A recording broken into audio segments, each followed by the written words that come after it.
Deuteronômio 13, 2-3.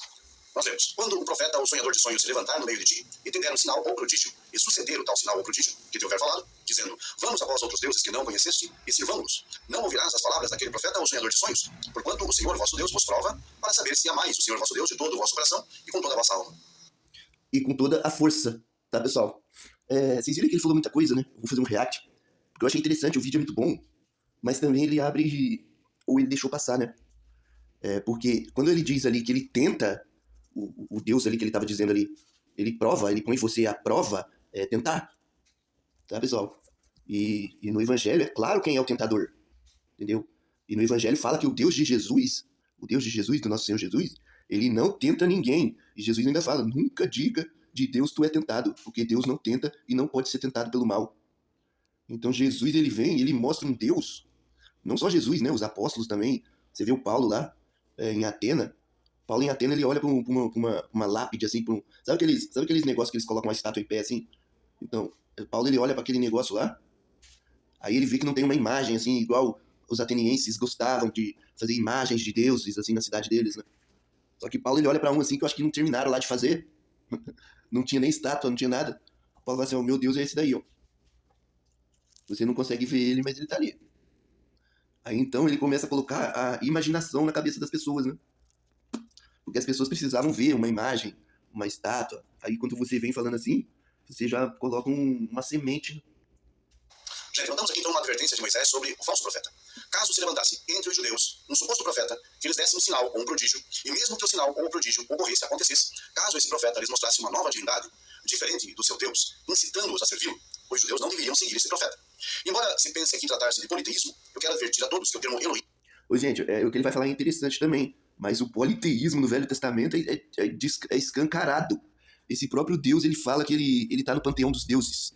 Ele tá sobre os outros deuses. Por isso que ele criou aquela lei lá de não farás imagem de escultura ou adorará outro Deus perante ele. Entendeu? Porque tem um monte, gente. Pode ser entendido como singular também, ainda que isso não seja necessariamente assim o tempo todo. E o que Jesus ou Yeshua teria feito? Ah, sim, ele teria feito sinais e prodígios, segundo o Novo Testamento, e disse sempre ter feito em nome de alguém que ele chama de Pai. E pessoal, o que ele tá falando aí, uma comparação, tem várias comparações. Aí mesmo onde ele tá lendo aí, se eu não me engano, né? É onde diz que o maldito é aquele que foi pendurado no madeiro pro Deus de Israel. E Jesus, ele foi pendurado no madeiro? Foi, pessoal.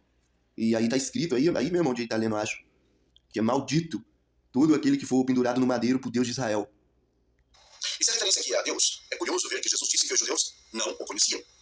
Então eles perguntaram a ele: onde está teu pai? Respondeu-lhes Jesus: vós não conheceis a mim e nem a meu pai.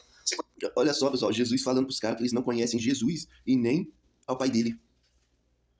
Jesus, ele fala: se meu Deus fosse vosso Deus, se fosse, ele fala: se meu pai fosse o pai de vocês, se meu Deus fosse o Deus de vocês. Ele fala: vós tendes por pai ao diabo. Conhecesseis a mim, da mesma forma conheceríeis a meu pai. Era isso. E esse negócio, pessoal, de falar também, o pai de Jesus, ele quase nunca fala. Eu tô falando quase porque Jesus, ele já falou, né? Que o pai dele, ele não fala, ninguém nunca ouviu a voz dele, e ninguém nunca viu ele, a forma dele. Já no Velho Testamento, toda hora o demônio fala e aparece. Deus que Jesus queria que os judeus seguissem, um Deus que eles não conheciam.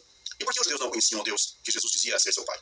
Simples, pois os judeus não deveriam crer em alguém que se passasse por Deus, um homem que se passasse por Deus. Também não deveriam crer em alguém que se passasse por Messias, sem fazer o que se esperava do Messias.